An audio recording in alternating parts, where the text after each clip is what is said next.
Bagaimana caranya supaya doa cepat terkabul dan bagaimana supaya jodoh yang kita impikan cepat datang? Tidak ada doa yang tidak dikabulkan Allah. Semua doa dikabulkan Allah. Orang yang merasa doanya tidak dikabulkan Allah, dia sudah suudzon pada Allah. Pertama, ada yang doa itu cash and carry, langsung. Dua, ada doa itu ditunda Allah karena ini belum layak. Sama seperti anak minta pisau, belum layak. Nanti kalau ku kasih kau luka. Ini orang belum layak dikasih mobil. Nanti kalau dikasih mobil malah nggak sholat. Dulu waktu masih pakai motor sholat. Habis dikasih mobil, sholatnya Idul Fitri sama Idul Adha. Ilmunya belum sampai. Yang ketiga, ada orang-orang yang rezekinya ditahan Allah, nanti akan diberikan di surga. Mala a'yunun ra'at, belum pernah dilihat mata, wala udhunun sami'at, belum pernah didengar telinga, wala takhatara ala qalbi bashar, belum pernah terlintas di hati manusia. Jadi doa kita itu tetap saja doa. Ini sekarang banyak anak-anak muda nggak mau sholat, nggak mau berdoa. Assalamualaikum warahmatullahi wabarakatuh. Assalamualaikum warahmatullahi wabarakatuh. Oh, saya tanya, sampean orang dungo, kamu kok nggak berdoa? Oh, yang lama aja belum dikabulkan. Ngapain nambah yang baru loh? Doa. Orang yang nggak mau berdoa itu sombong, maka doa. Ustadz, boleh nggak kalau saya doa saya sebutkan orangnya? Ya boleh. Ya Allah, itu ada ketua BEM, orangnya ganteng banget. Ya Allah. Rasanya kalau punya suami seperti dia, so sweet. Boleh, apa nggak boleh? Tolonglah kirimkan angin cinta ke hatinya. Tapi kalau dia tidak menerima, kirimkan angin puting beliung sekalian. Mati. Jangan, nggak boleh doa yang nggak baik. Andai dia tidak bersudi berterima, maka berilah yang lebih baik daripada dia, insya Allah. Maka kita minta pada Allah bukan yang kita mau, tapi yang dikehendaki Allah Subhanahu wa Ta'ala. Makanya bapak-bapak kadang kalau dia nikah, istrinya biasa-biasa aja. Pas ditanya sama orang, Pak, istri bapak? Iya. Bapak ganteng kok bisa yang gitu? Itu yang paling indah menurut Allah. Itu artinya gagal dengan yang ayat itu. Aku tidak melihat engkau, yang kulihat adalah orang yang sudah mengirimkan engkau. Datang utusan presiden. Kita tidak lihat dia, yang kita lihat yang mengutusnya. Ada 3 orang diberi pena. Yang satu dikasih pena, yang satu dikasih pena, 3 orang, tapi responnya beda. Yang satu berkata, cuman dikasih pena sama Pak Gubernur, ya jadilah daripada nggak ada pena. Yang satu marah-marah, masa cuman ngasih pena, kasih kayak Harley Davidson. Yang satu lagi, aku tidak melihat bendanya, tapi yang kulihat adalah siapa yang memberikannya. Sehingga setiap aku menulis, orang akan bertanya, apa yang kau tulis? Tulisannya biasa, tapi pena ini pemberian sang raja. Nanti begitu kau berdapat, walaupun dia biasa aja, itu siapa? Dia yang sudah dikirimkan Allah Subhanahu wa Ta'ala. Begitu. Nah, nanti bapak, ibu pulang besok, kalau ada yang nanya, itu istrimu? Iya. Kok begitu bentuknya? Dia dikirimkan Allah Subhanahu wa Ta'ala.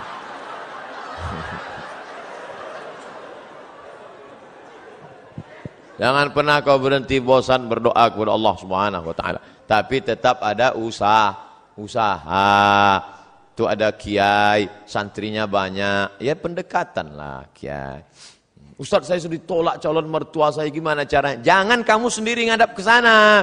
Kamu sendiri ngadap selengean celana sobek. Pakai kap 70. Ya nggak mau dia, coba bawa. Tanya, calon mertuamu itu kerjanya di mana? Di Universitas Airlangga. Bagian apa dia? Di kantor. Bawa Pak Rektor. Mana tuh? Pak. Ini mau minta, mohon Bapak Sudi agak. Oke, begitu sampai di sana, langsung dia. Nggih, Pak. Nggih. Apalagi sampai Pak Rektor, iki mahasiswa wapi tenan iki. Masya Allah, langsung Insya Allah. Jangan bawa saya. Kalau saya bawa, nanti yang diterima saya. Bercanda.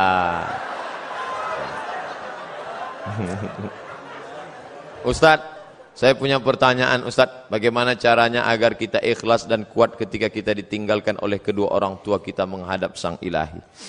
Ketika meninggal Nabi Muhammad sallallahu alaihi wasallam, respon sahabat macam-macam. Umar mencabut pedang. Man qala inna Muhammadan qad mata fa adrib unuqahu. Siapa yang mengatakan Muhammad sudah mati, ku pancung kepalanya. Siapa yang berani mengatakan Muhammad mati, ku pancung kepalanya.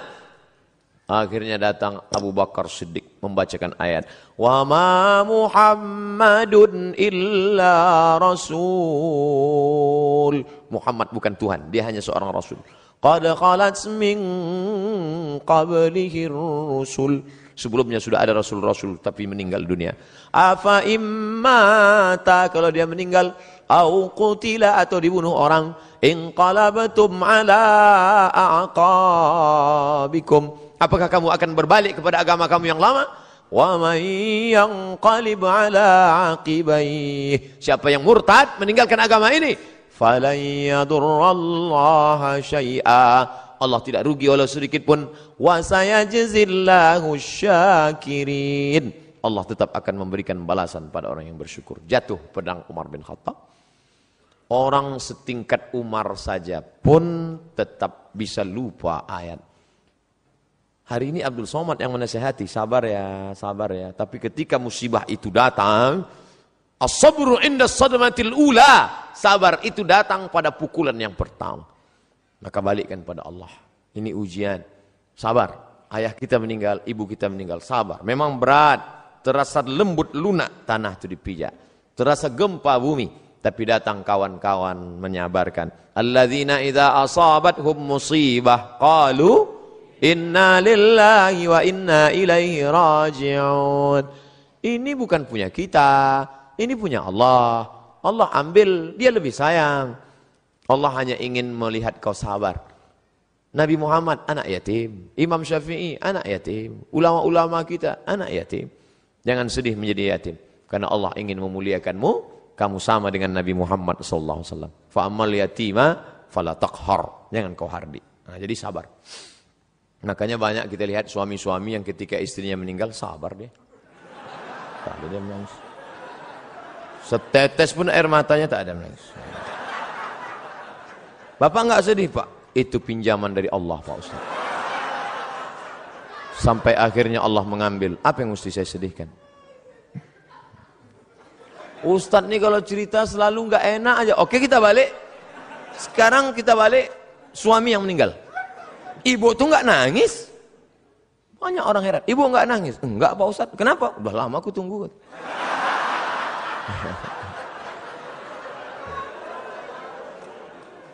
Balikkan pada Allah SWT. Bagaimana pandangan dan pendapat Ustadz tentang jaringan Islam liberal yang sudah mulai marak di Indonesia dan saat ini mulai masuk ke kerohanian SKI sekolah-sekolah. Jadi ada di Jawa Timur Pondok Pesantren Ponorogo, Gontor, Darussalam punya anak namanya Dr. Fahmi Zarkashi. Itu ketua daripada MIUMI, Majelis Intelektual Muda Ulama Muda Indonesia. Mereka ini punya namanya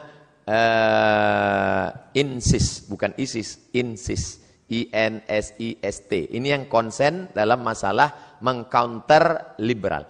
Jadi adik-adik nanti buat kajian, undang mereka. Cuman mereka tidak model ceramah begini, pakai makalah serius, pakai infokus. Nanti undang. Ada namanya Dr. Adian Husaini.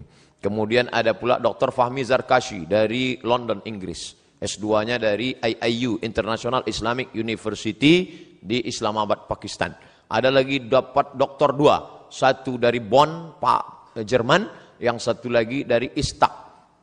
Murid langsung dari Profesor Dr. Naqib Al-Attas yang ada di Malaysia. Ini mereka konsen mengcounter itu.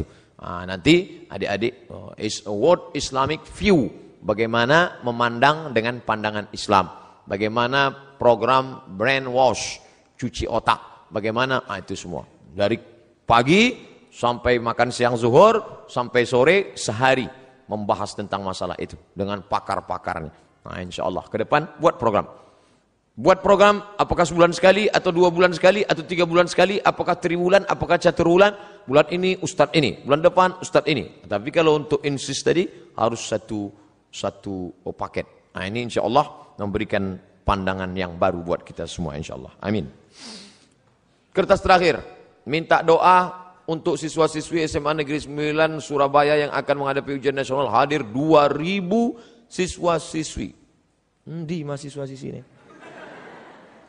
Untuk mahasiswa-mahasiswi Unair agar istiqomah menjalankan visi misi universitas excellent with morality. Oh, ini luar biasa.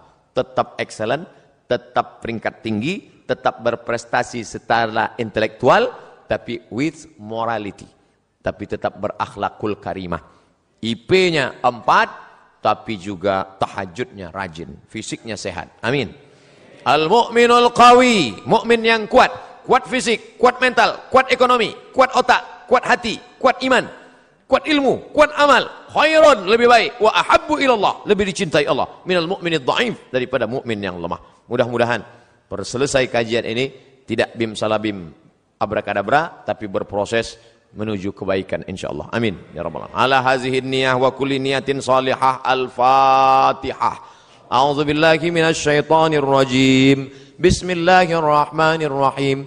Alhamdulillahi rabbil alamin arrahmanir rahim maliki yaumiddin iyyaka na'budu wa iyyaka nasta'in. Ihdinas shiratal mustaqim shiratal ladzina an'amta 'alaihim ghairil maghdubi 'alaihim waladdallin. Amin. La tada' lana dzamban illa ghafartah. Segala dosa-dosa kami ampunkan ya Allah.